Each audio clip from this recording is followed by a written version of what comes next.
Hi, I'm Dajana Yoakley. I'm a peaceful parenting coach and mom of three, and I am delighted to give you the latest science-backed research on child development, parenting, and to support you in showing up as the parent that you want to be. Welcome. Hello, everybody. Welcome. Thanks for joining us for the podcast today. I am super excited to have here with me Miss Robyn Gobbel. Welcome. Thank you for having me. I'm delighted. Yes, I'm so excited to have you here, and I get a chance to pick your brain for our podcast because you have so much knowledge about parenting consciously and with the nervous system in mind and trauma informed and all these terms that I'm always trying to talk to my clients and parents about. But you're an actual expert on this, unlike me, I'm always learning, but I love to bring on people that Always actually do learning. this work. And yeah, and I have a copy of your book here with me, so I'm going to show it at the beginning and at the end as well for anyone watching the video, but also on audio, Raising Kids with Big Baffling Behaviors, a brain body sensory strategies that really work. If you don't have a copy of this book, you need to get a copy, especially if you're a parent. You're going to feel like Robyn is talking to you as you go through your life with your child. And it's very therapeutic, and so much knowledge and information about the brain. And you make it a really you conceptualize it really well with the characters that we'll talk about, and make it really practical for parents to apply as well. So I really appreciate that. But before we get started into your framework and the strategies, would love to have you share a little bit about how you came to do this work and why you do it today. Of course. So in my previous professional life, was a play therapist and a psychotherapist. I worked with kids and adults. And I really did that, I would say, for all of my career.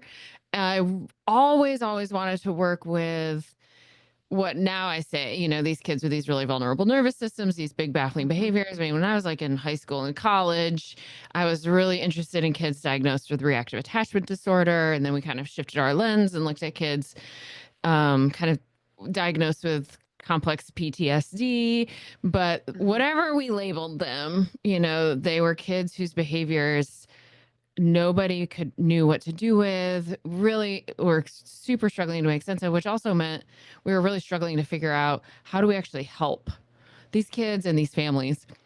And I was as baffled as their parents were, but also I think just temperamentally, I'm kind of tenacious. I was just like, it was unacceptable to me that we did not understand what these kids' behaviors were.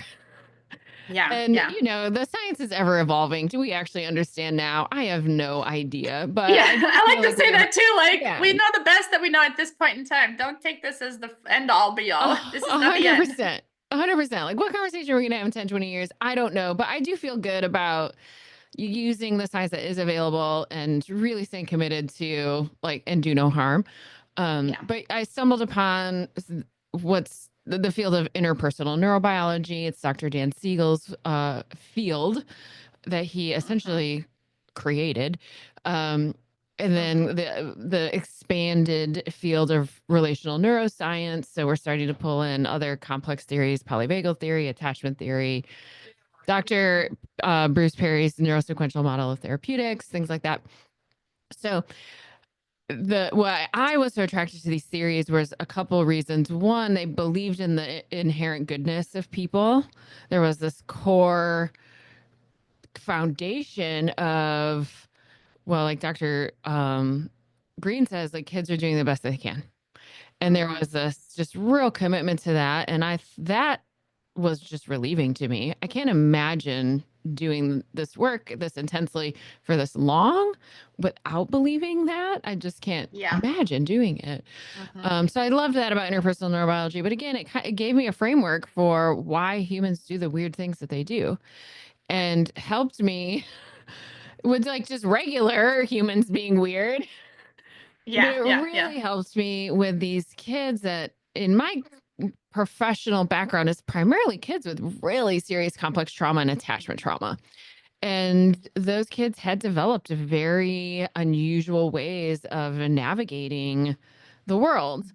And they make perfect sense if we really think about what's happening in their behaviors and in their nervous system. But that knowing that they made perfect sense didn't make dealing with those behaviors necessarily any easier.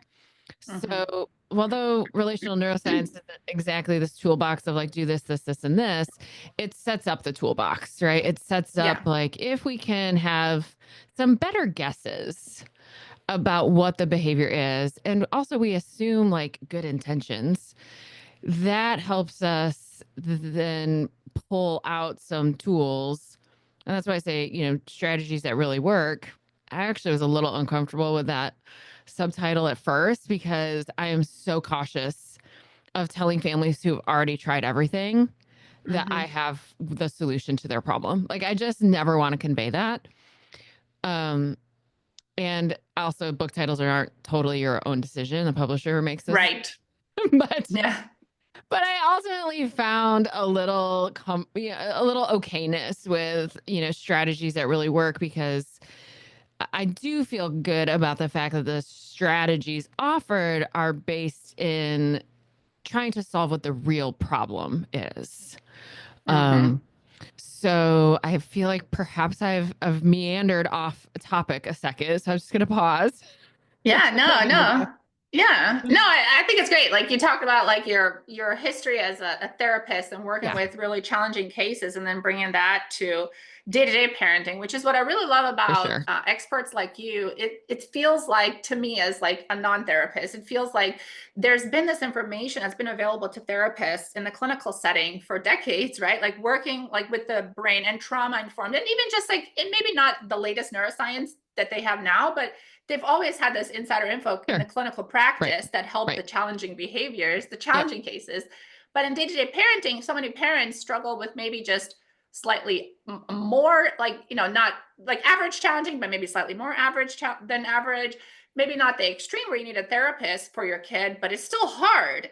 And Correct. maybe you Yeah. can't afford a therapist. And now I'm so Exactly. grateful to see like this stuff coming out of the clinical practice and out of the research and Yes. into households Yeah. with I feel somebody super like you writes passionately a about that. book. Yeah. Yeah. I mean, I really feel passionately about the mental health field holding a little too tightly to what they know, and that we need to find ways to take this research that's so important and actually make it useful. It's not useful if only the therapists know it.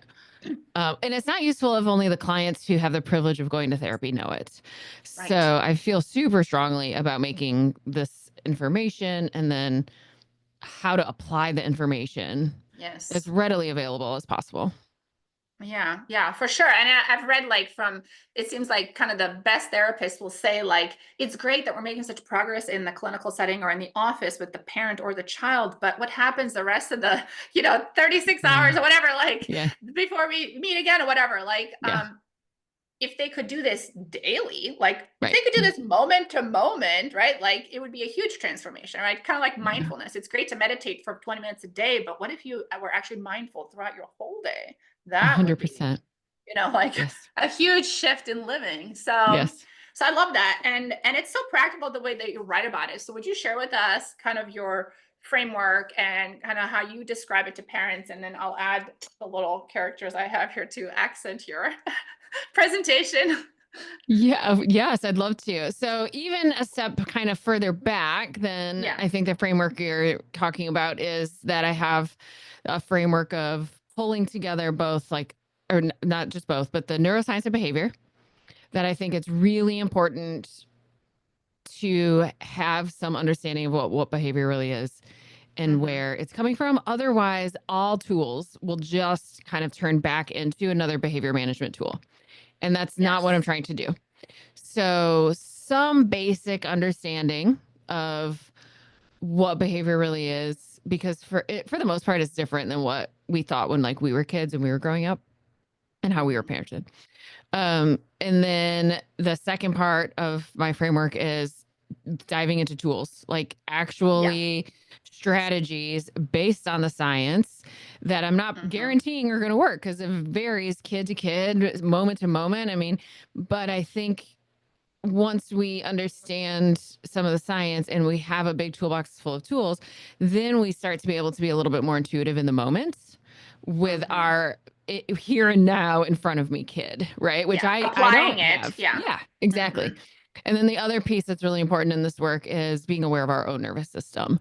So I Yes. pull those three things together, right? Understanding the neurobiology behavior, having some tools, and then understanding our own Mhm. self experience and how that relates and contributes to our experience with our kids. Mhm. So from there, then when I'm with families, whether it be, I don't work with families in the office anymore. I do everything exclusively in communities and in online communities, but bringing to parents this paradigm of what actually is driving behavior. And there's actually a Yeah. difference between behavior from the moment it like emerges and behavior that we see or that has an impact. And for, I guess you could say, kids with more resilient nervous systems who have like average child behavioral problems, Uh-huh. the difference between the two doesn't really matter so much. But when you have kids with a lot of extra vulnerability in their nervous systems, really struggling behaviorally, the ways that we've been approaching that behavior is just simply not working. And Right. part of why it's not working is not really getting at where the behavior even starts from in the nervous system. So Mhm. I work with, I worked with little kids on the floor, and essentially just kind of over the years, this playful paradigm kind of emerged between, my experiences with these kids. Like they kind of taught me this as much as I taught them. Yeah. So Dr. Steve Porges in his model, which I really lean into, talks about three pathways in the nervous system. And so Mhm. I've given the metaphor of these three different pathways: the owl and the watchdog and the possum. And Mhm. those are energy pathways that help us understand, again, well, more than just behavior, but where behavior is coming from in the nervous system and looking at the energy underneath that behavior. And then from there, we look at, is the nervous system feeling safe or not safe? Is the nervous system feeling safe and therefore having behaviors of safety and connection, behaviors that are really inviting connection, either with Mhm. others or sometimes when we're talking about connection, we're just talking about connection to ourselves. Yeah. Um, or is the behavior emerging from a place where the nervous system is feeling unsafe, where we've shut Mhm. down what I call the protection pathway, and those behaviors are designed to, one, keep us safe, and part of keeping us safe is to find safety again. So they're really designed to, keep us safe and then eventually return to safety. And Mhm. what I have found is that the parents who are most overwhelmed or who really feel baffled by their kids' behaviors, they've got kind of two things going on. They've got a mismatch in their child's autonomic nervous system from kind of an objective standpoint, right? We've got tiny, what parents would say maybe, or objectively speaking, tiny stressors, huge responses. So we got kids Mhm. that are melting down, freaking Mhm. out, losing their minds, whatever the kind of language is that we're all using in our own Yeah. families to describe our kids. That, and it can feel like, oh my gosh, like there's no problem here, they're just freaking out over nothing. But if we really, really, really break it down, and we'll see, like, no, there actually was a stressor. It's just Mhm. that we expected that kid to handle that stressor way better than that. Way better Right. than that, given their age and all that kind of stuff. So that's one way we see this behavior that we'd call baffling. And then I think the other way we see it is, again, kids who have had attachment trauma in their backgrounds. These two pathways, like the connection and protection pathway, get kind of tied up. Mhm. It's, which is metaphorical, but when we kind of tie up and link together connection and protection to the point that for some kids connection is dangerous, then we Mhm. start to see some very odd, I don't know what to do with Mhm. this behavior. Mhm. Mhm. So I'll Mhm. pause. Is that making sense?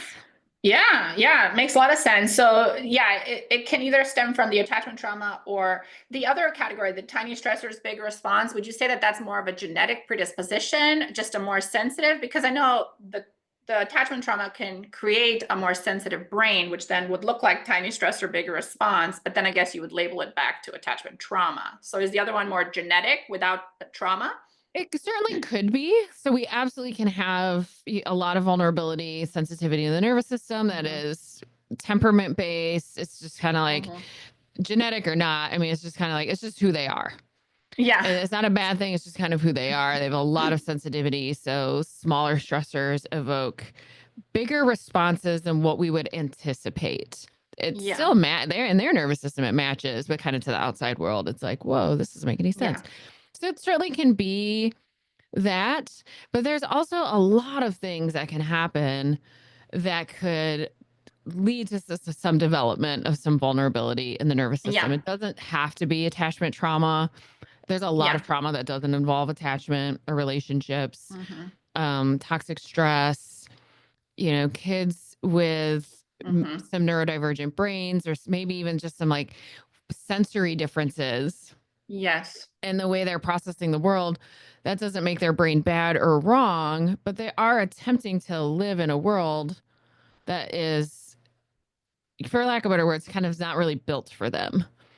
And Mm-hmm. then it's often unseen too. And we're confused and we don't understand what's going on. And we have a hard time making the accommodations we need to make. And those things I would call them toxic stress experiences. I don't think it really matters what we call them. Yeah. But to answer your question, it can kind of go both ways. Some kids are Yeah, definitely exactly. just temperamentally, their parents are like, why? What did I do? And I'm like, eh, like, not to minimize that question, but sometimes we just have to move past why Yeah. and look at, well, it is what it is. But then there Mm-hmm. are times we can look at, well, I wouldn't necessarily call this attachment trauma, but there have been, a significant toxic stress experience that has Right. impacted the development of the stress response system and led to Mm-hmm. some significant sensitivity. Yeah. Yeah. Like even a medical procedure, like that could have 100%. happened, Yep. or like even in utero, like if a Yep. parent was really, really stressed in utero, the baby Yep. was receiving a lot of stress hormones. They Yeah. weren't necessarily genetically predisposed to that, but now the environment, and life is life, like you said, like at this point, it's like probably the most important thing for parents to do is to grieve. If they did have any contribution Yeah. to it, grieve it and let it go. Because if we carry Yep. that grief actively, we act it out with our own lashing out and our own. 100%. Yeah. I mean, we've all Yeah. done things that have impacted our kids negatively. There's just no way around that. But I think then we can take this framework and this model of understanding kids' behaviors and Yeah. apply it to ourselves, and Yes. then bring so much more compassion and still boundaries, right? We can have Right. compassion as well as like, well, I probably should stop doing that boundary, right? Right. But we can Right. kind of bring those both together and look to see ourselves as compassionately as we're trying to see our kids. Yeah. Yeah. I think that's great introduction to kind of the nervous system, the neurobiology.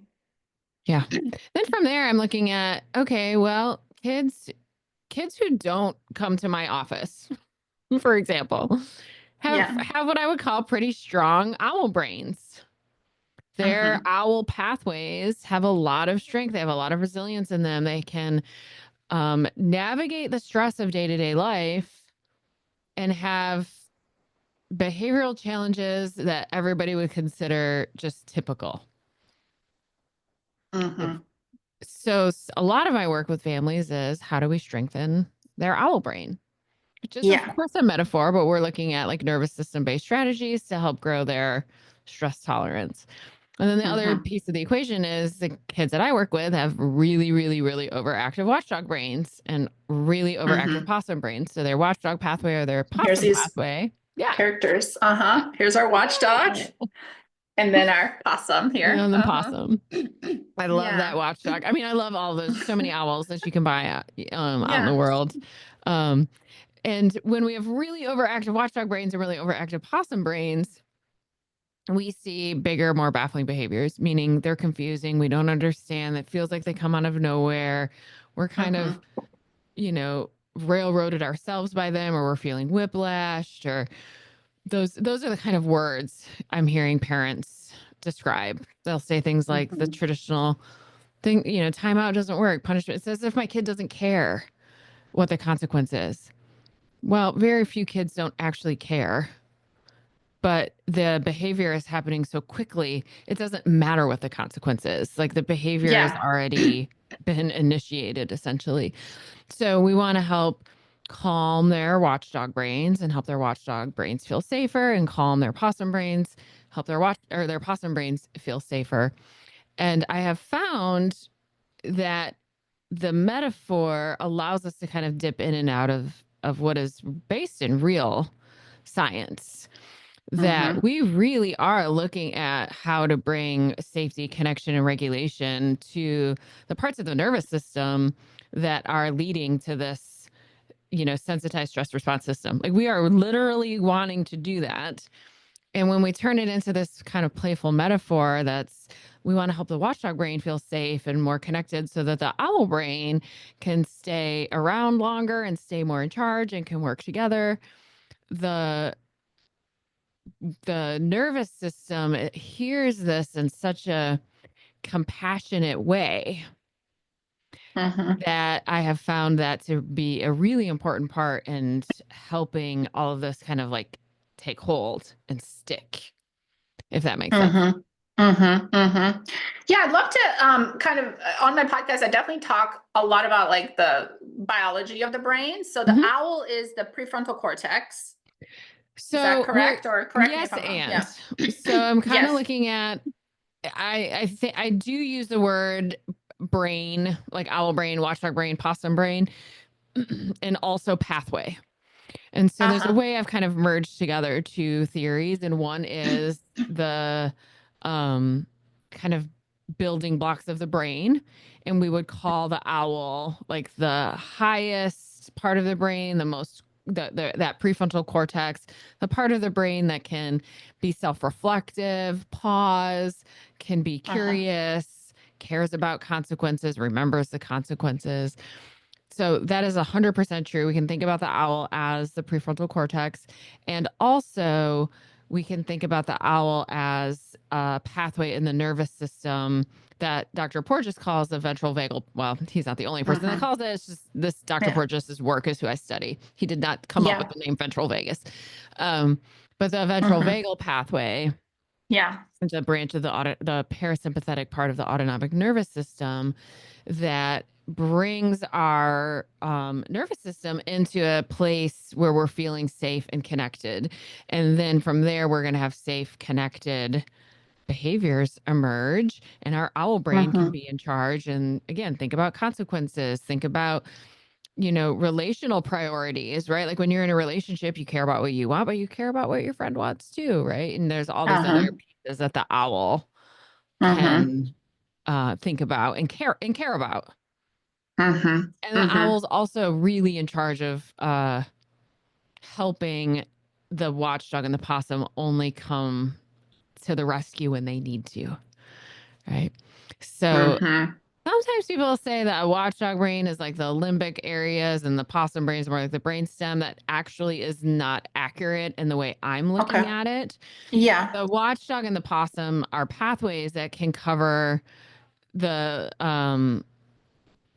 what Dan Siegel would maybe call the downstairs brain, so limbic and brainstem. And for that kind of paradigm or understanding, I'm also leaning into Dr. Perry's state dependent functioning.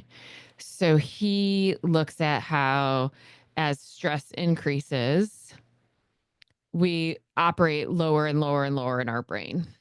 Yeah. And there's a fight flight pathway that goes, from the top of the brain all the way down. And there's Mm-hmm. a dissociation pathway that goes from the top of the brain all the way down. So it's almost like two ladders, but it's Exactly. like the polyvagal theory, right? It goes down to one branch or the other, Yeah. sympathetic or parasympathetic, although the sympathetic can then default to parasympathetic shutdown eventually as well. Whereas if you go straight into parasympathetic shutdown, you just kind of stay there, right? Right. Is that kind of, Yep. yeah. Yep. Yeah, and so some people tend to have like some kids and some adults, some people tend to go into sympathetic more, like kind of primarily if they go into stress mode, right? They maybe Yep. parents yell or they lash out in their anger, right? Versus some parents might just dissociate or leave or just, poor me kind of victim, whereas the other ones are like, you're wrong, it's your fault, right? And Yeah. the same thing with kids. It's outward versus inward aggression.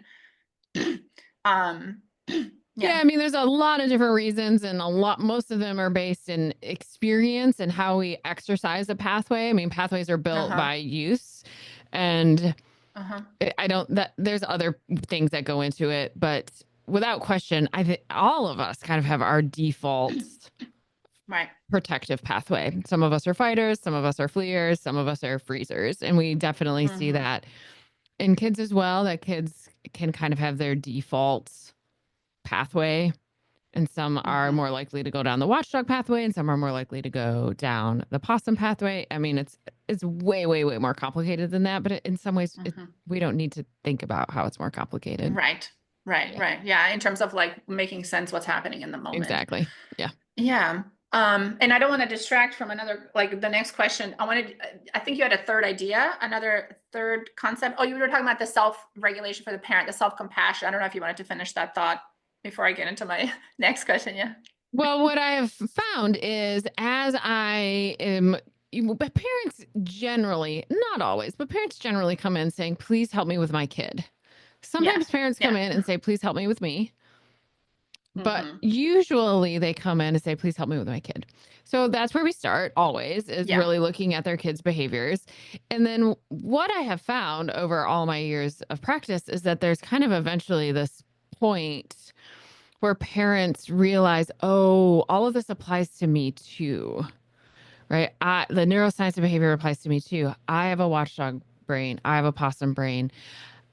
Parents will kind of get to this place where they realize, oh, coming here and working with you or being involved in this community has been growing my owl brain.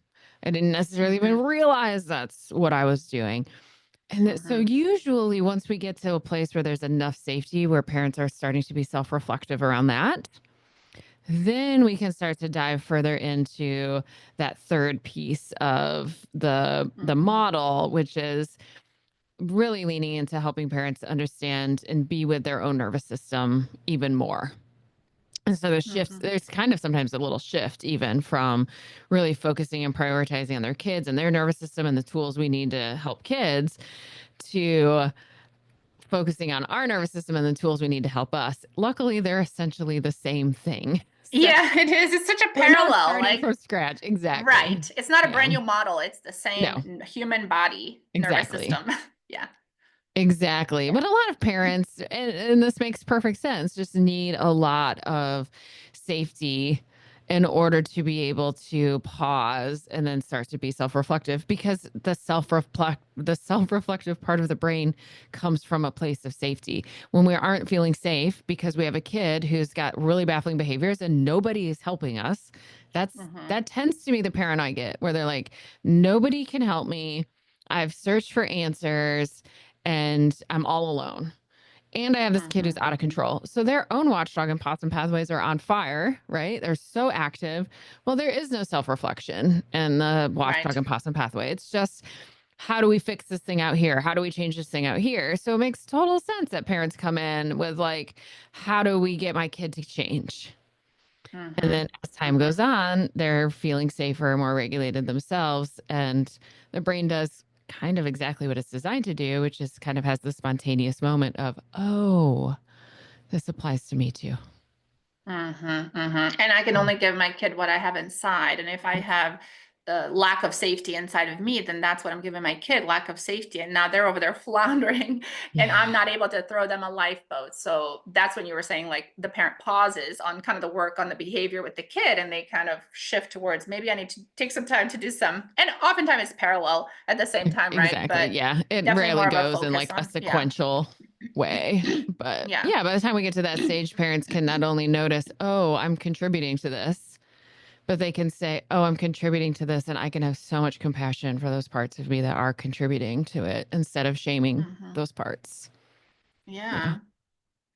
Yeah. Oh my gosh, so much to unpack there. Yeah. I love that. It's really such a journey. And like you said, you've seen it over and over, right? Like it's pretty predictable in terms of how parents change and the evolution of the relationship changes. And then the child behavior begins to change because the parent, yeah. And I love the point that you were saying about when they join like your community, they start to get more, create more safety in themselves. Can we talk a little bit about how parents will like they'll freak out, they'll start looking for tools, this doesn't work, this doesn't work, but really what they need is like another adult safe prefrontal cortex or owl brain to help them co-regulate. And often it's kind of like they don't know that that's what they're looking for. They're just like spinning in this washing machine. But if you kind of throw them into a community of parents that are regulated, their emotional system like picks up on these cues of safety. And then all of a sudden, like you said, it's like, oh, I'm back online. My owl brain's starting to come back online. I can start to think about what to do to help my kid. But before that, they don't even know That's to look for that.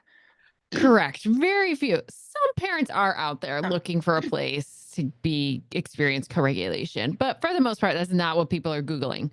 Um, Right. but I knew this. And so when I kind of created the blueprint for the community that I have, I was very strategic about Mm-hmm. what I knew can offer cues of safety to the nervous system, even if it's not consciously looking for them. Right. Right. Right. Yeah. Um, and that, and then there's a whole lot of trust in the process, like so much trust in the process of over time, the the brain can't not change. Right. I don't have any control over how it's going to change, but over time, if people dip into the community with some regularity, and for Yeah. the most part, I don't give people ideas about what that should look like. I really Mm-hmm. trust that the nervous system is doing what it needs to do. I give people a little bit of a framework for that so it doesn't feel confusing. Um, but the community, I wouldn't say is full of regulated people. I mean, it's full of really dysregulated parents, but Uh-huh. there's enough structure and enough containment and enough of us who are bringing in regulation, and that sometimes that's me and my, well, hopefully most of the time that's me and my team that we're bringing in regulation. Yeah. But then parents show up in different ways, right? Like sometimes a parent shows up super dysregulated and really needs a lot. Sometimes that same parent shows up very regulated and contributes in a different way. And I have found that it really sort of balances each other out. And over Mm-hmm. time, with folks who stick around long enough, again, this isn't an instantaneous change, that they start to internalize Yeah. the regulation of the group.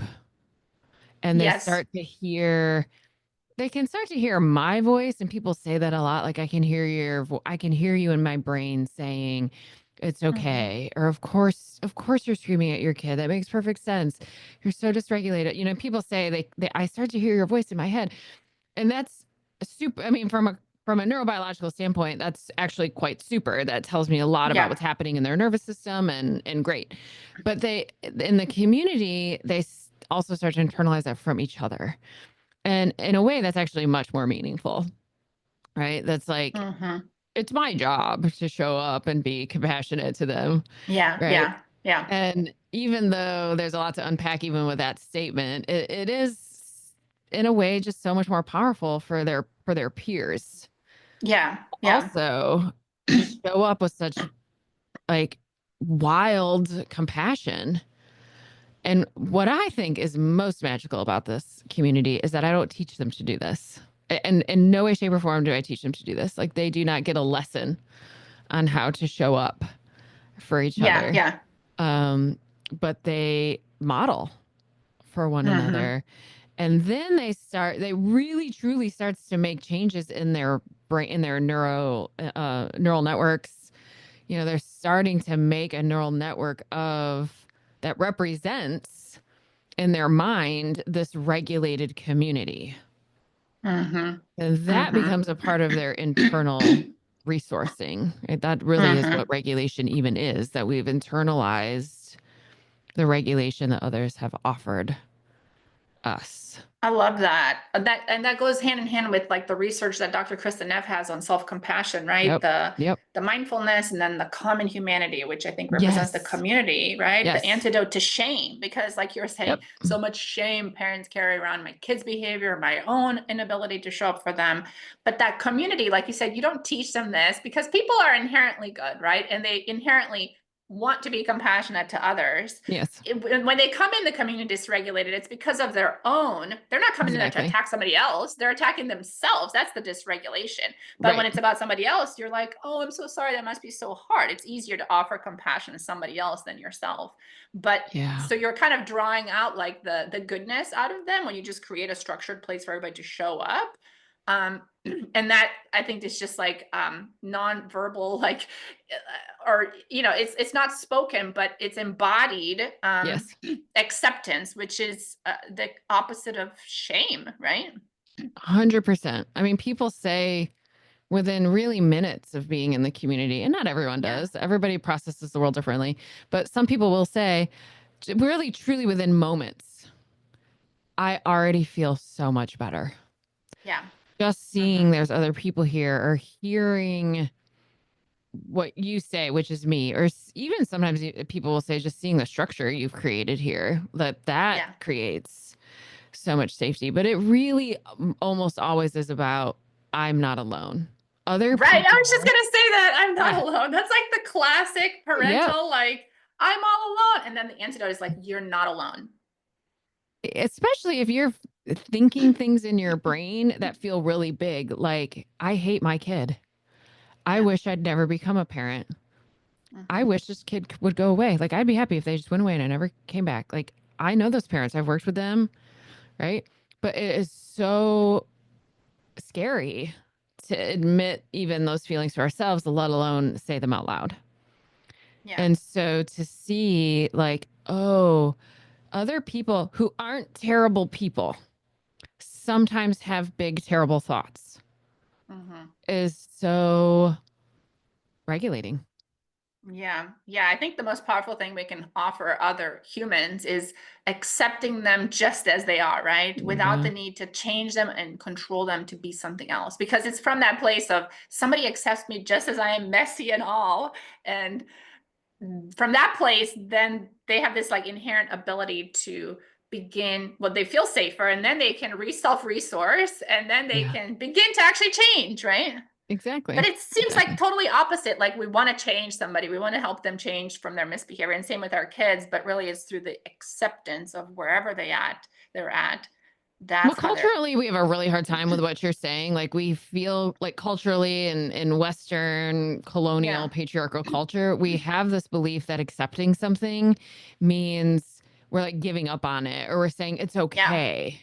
But they're Hmm. not the same thing. Like, acceptance just means like, well, this is reality.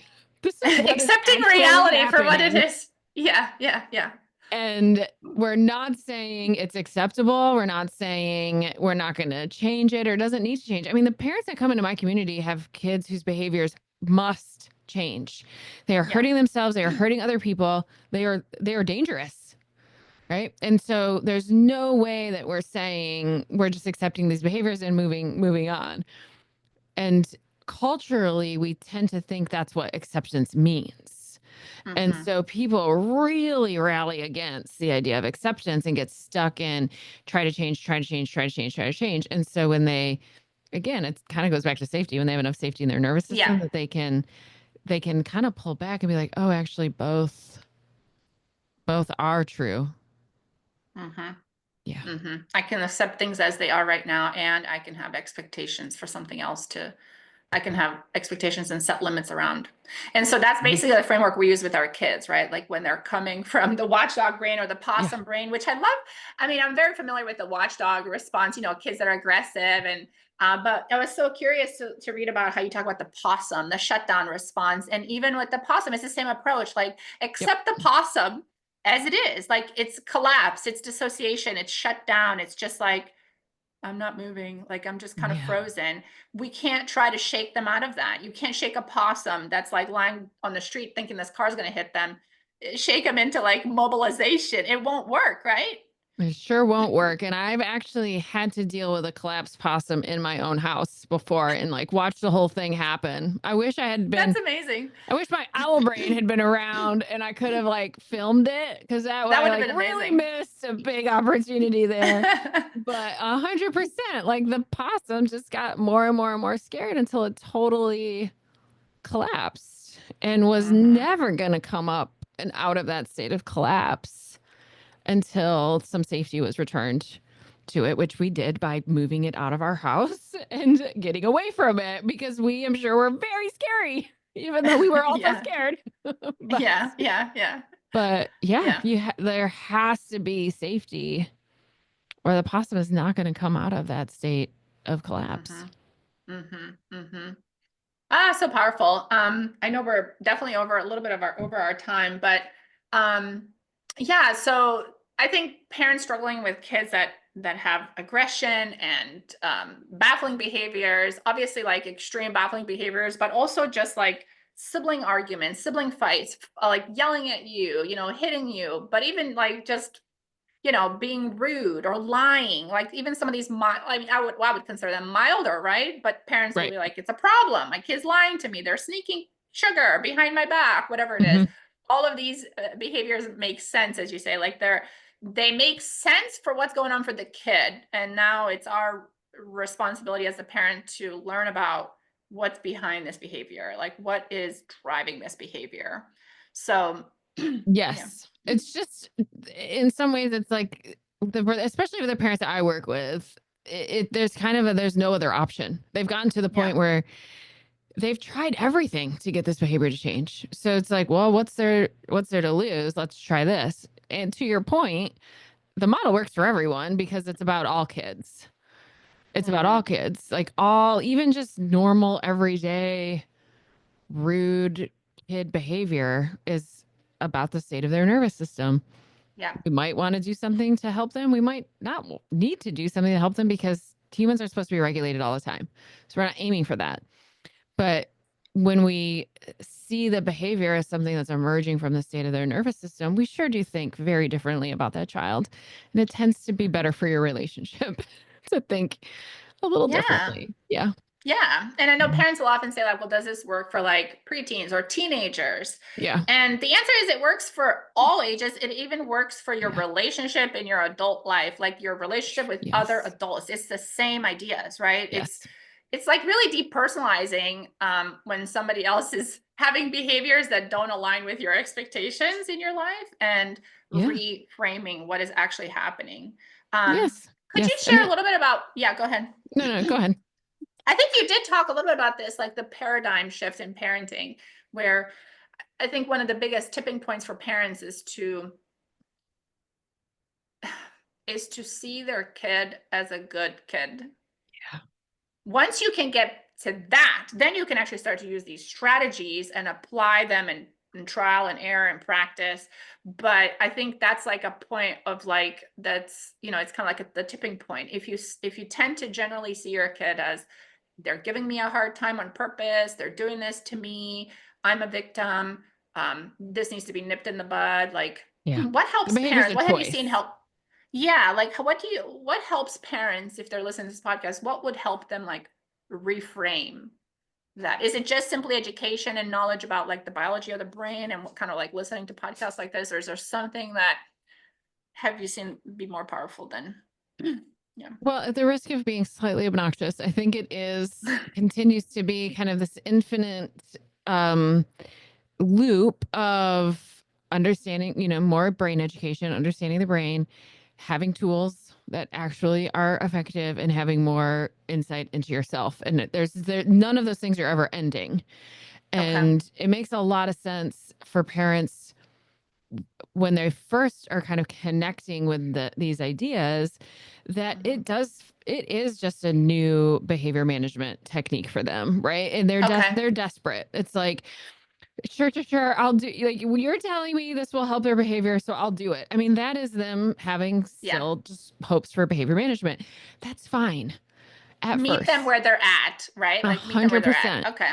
But Okay. as they learn more about behavior, and as the tools actually work, and as they themselves start to feel safer, parents start to feel more confident in their parenting ability. They start to feel more Mhm. confident in the fact that their kid's not a sociopath. I mean, it's complex. And so really, as they feel more regulated and safer, and their owl brain grows, Mhm.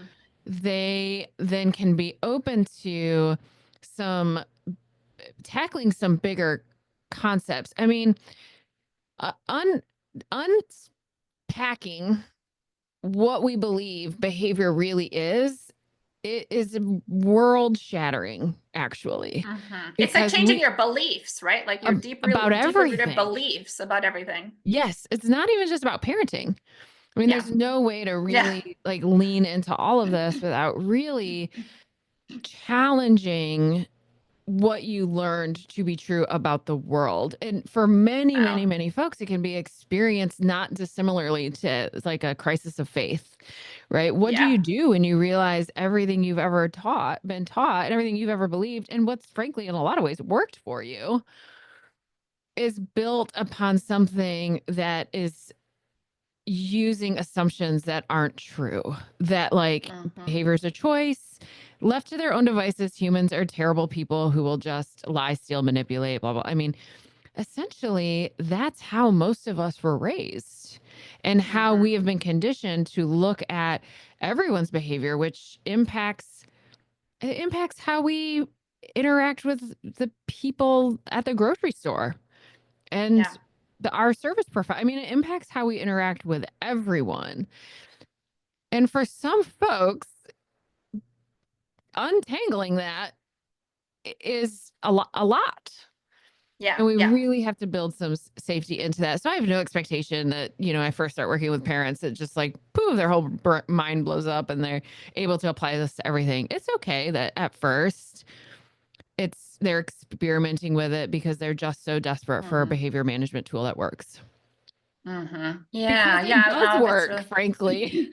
And Yeah. so when Yeah. it works, it brings some safety to the parent, right? Yeah. When it Yeah. Yeah. works, there's some almost like proof that's like, oh, things can change, not with punishments, Mhm. but with Mhm. adding in more regulation. Okay, well, that's data. That means something. And so, Mhm. when I train people, I kind of use this like infinity diagram that like we're never Uh-huh. not somewhere. Like there's no end point. We're Mhm. always learning more about humanity, what it means to be human. And we're Mhm. always learning more about ourselves, and we're always acquiring more tools that can help our kids and ourselves. And we're just going to always be on that journey. Yeah, it kind of makes me think of like neurons that fire together, wire together. So what's Mhm. firing? Like what Yeah. is firing? And like you said, I love how you're saying like um meet yourself where you're at. Like if Yes. you tend to view kids misbehavior as true misbehavior, that they're just like, ill intentioned, then start with that and try some of the techniques, see Yeah. how they shift things in your home, kind of going off of faith a little bit. Yeah. Exactly. Like I It is might a leap not of like faith. this. It's kind of like Mhm. taste testing a Mhm. food for a picky Yep. eater. Like I may not like this, but I will at least notice the sensation it has, like when I, take a bite of Yeah. it. I love that And then analogy. kind of let the experience tell you, does this feel safer or does it feel more threatening? Because if it feels more threatening. And I mean, I know you mentioned some people are also see connection as threatening as well. So that's probably something to keep an eye on. Yep. But Well, yeah, and that's true but for it's parents too. I mean, a lot of times I'll get right. to that place in my work with parents where they kind of have that awareness themselves like, oh, actually, I'm not really able to offer any more connection, or actually, how connected my kid wants to be to me is uncomfortable, and I'm doing things I didn't even notice I was doing to kind of keep us out of connection. But by the Mhm. time parents are self-reflective enough to notice that, they tend to also be at a place where self-compassion is at least within reach, if Yeah. not like totally on board. Yeah. To support themselves to work on that and to kind of try to bridge that. Yeah. Exactly. Exactly. Yeah. I love it. Oh my gosh, so much great discussion. And for anyone listening, I encourage you to get a copy of Robyn's book because there's a lot of different types of strategies for the different parts of your kids' like brain behavior. So we don't have time to get into all of those like specifics, but there's practical strategies for what to do when your kid is in their watchdog, they're being aggressive and they're kind of like lashing out in anger. And then there's strategies for when your kid tends to shut down and shut you out and doesn't want to talk about it, and for yourself as well. So lots of the details in the book. But thank you so much, Robyn, for being here today. I really appreciate you taking the time and I hope this serves as an invitation for parents to learn more about the brain, explore your work, because you make it so digestible and practical, and really insightful. It's such a paradigm shift. I mean, it's amazing. Thank you for Oh, doing this work. yes. Well, thank you for having me. This has been a really fun hour. And just, I love talking about Yeah, this. So this has been great. Thank you. awesome. Thank you so much.